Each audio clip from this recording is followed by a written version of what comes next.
everybody, I'm Lindsay Adler. And I'm Chris Knight, and today Profoto has challenged us with the concept of one hard light reflector and the theme of this year's Pantone color of the year, Viva Magenta. And Chris and I love these sorts of challenges because you get to watch two photographers take a similar theme and have totally different results. So stay tuned and see which one you like better. It's gonna be me. Probably will.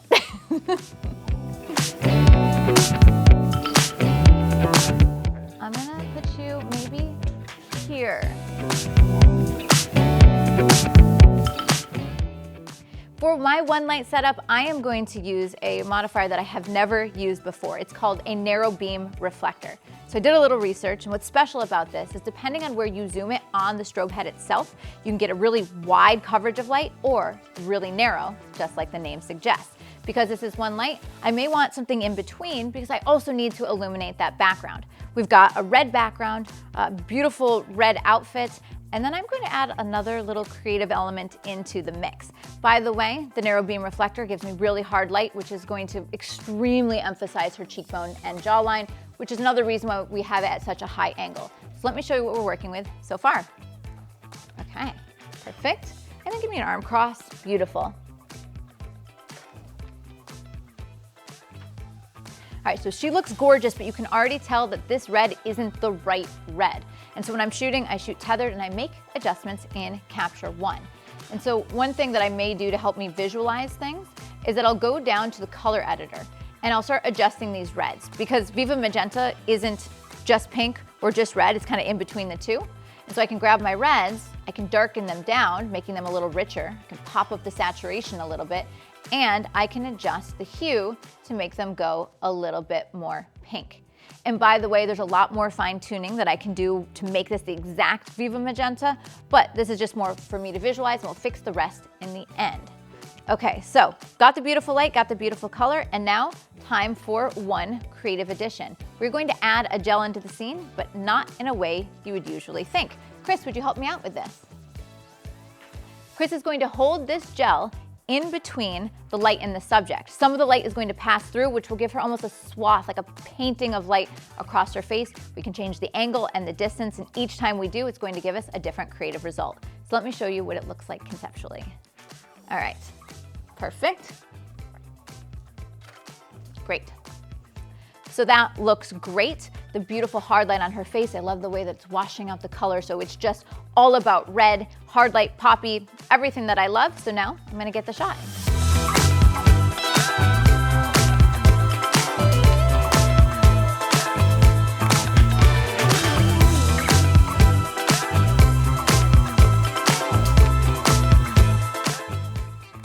So we have a ton of beautiful shots of our model and a lot of creative variation. So I think this one's going to be pretty hard to beat. So let's go over and watch Chris bring his one light shot to life.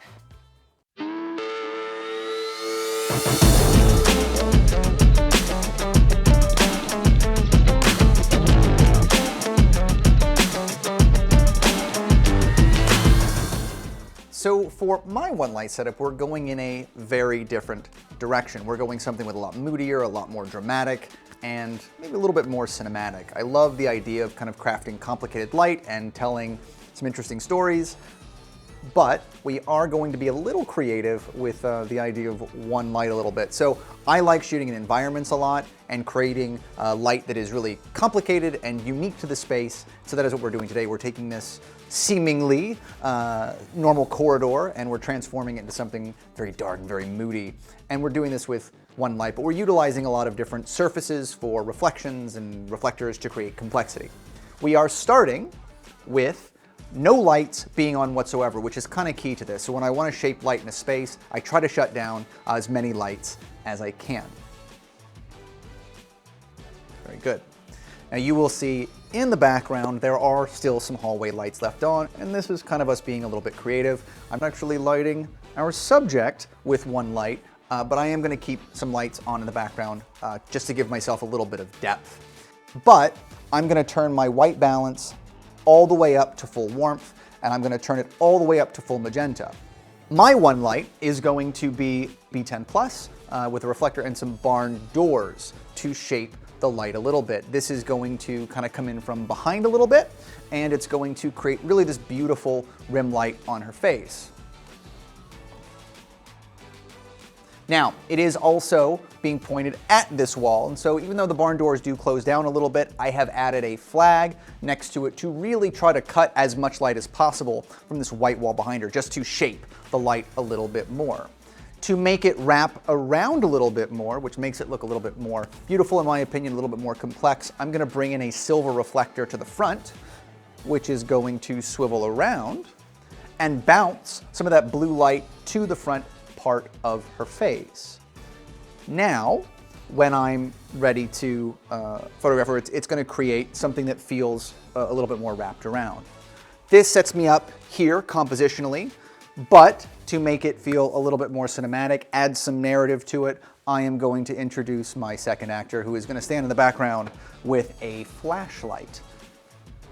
I know it's an extra light, but it's not really lighting anything. To make that flashlight show up, we've added a haze machine, which adds a nice kind of volumetric sense to the light, makes all the light show up and really makes everything feel a little bit more cinematic. So with all of this in place, let's go ahead and start shooting.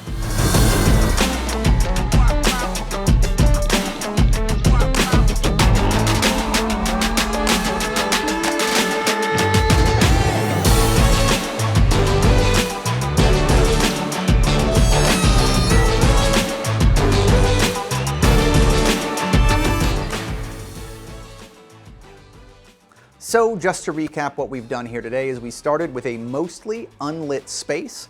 We've had a magenta white balance to the scene, and then I've added, to offset that, a blue gelled light with barn doors. I've shaped it using flags and reflectors to create something beautifully complex, and I hope you like the shots.